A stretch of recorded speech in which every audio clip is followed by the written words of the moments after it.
Hey everyone, welcome to the first devlog for my game, Hopwander. This has been a long time coming. I actually started working on this game a while ago, but between school, other projects, and just life doing its thing, I never really got the chance to fully sit down and build it the way I imagined.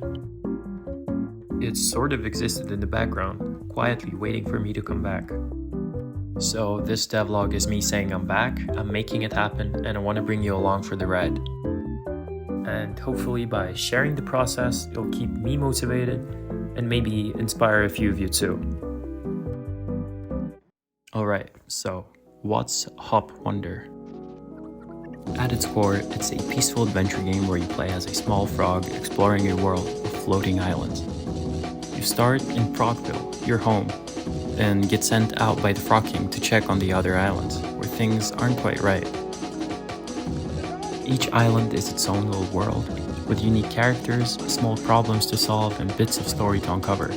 Some places are calm and cozy, others are, well, kind of falling apart. I was really inspired by games like Tunic, Death's Door, and A Short Hike, those kinds of games that feel approachable and light at first, but carry mystery and meaning if you choose to dig a little deeper.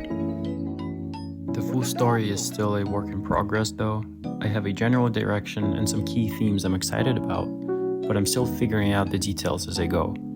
If you have suggestions or ideas, maybe for characters, side quests, or even lore, I'd genuinely love to hear them. That said, I'm also trying not to overcomplicate it. I don't want to fall into the trap of making the game way bigger than it needs to be. The goal is to keep it simple, focused, and finishable. A short experience that leaves a good impression. Gameplay-wise, Hopwander is a top-down adventure game focused on exploration, light combat, puzzle solving, and helping out characters along the way. You can run, dodge, fight enemies, collect items, open your bag, which is basically your inventory, and solve small environmental puzzles. There's also a good amount of dialogue with characters to talk to and quests to pick up. The combat is simple, but there's a nice rhythm to it. You can lock onto enemies, dodge around, and land hits when the time's right. It's kind of like a Souls-like, if you were a tiny frog who just wants everyone to get along. But there's no stamina bars, no rage quitting, just chill fights with a little bit of movement and timing. Each island introduces new gameplay elements at a steady pace. Some might focus more on puzzles or exploration, while others have corrupted areas with light combat challenges. Nothing too intense, it's designed to be relaxing with just enough to keep things interesting.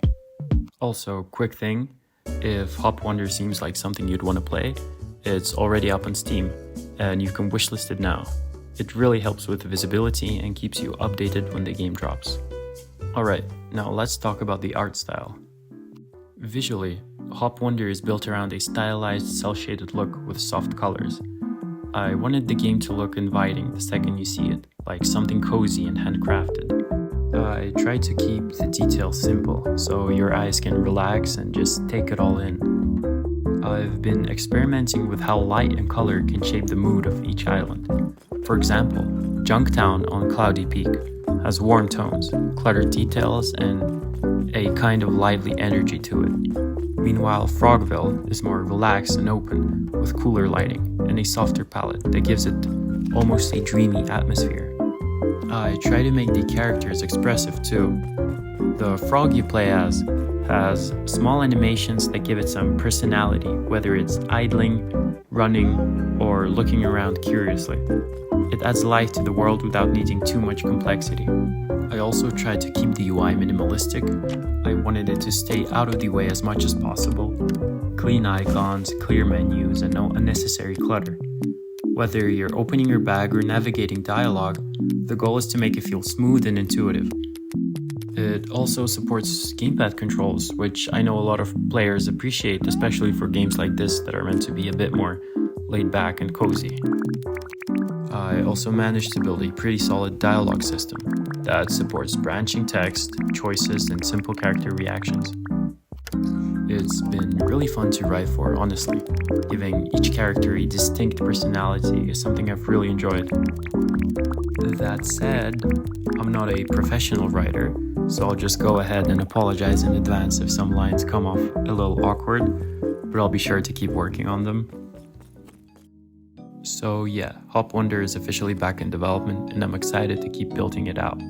There's still a ton of things to do, like creating the story, more islands, better combat, more frogs. You get the idea. As for the next devlog, it'll probably take some time, or maybe it won't. I honestly don't know.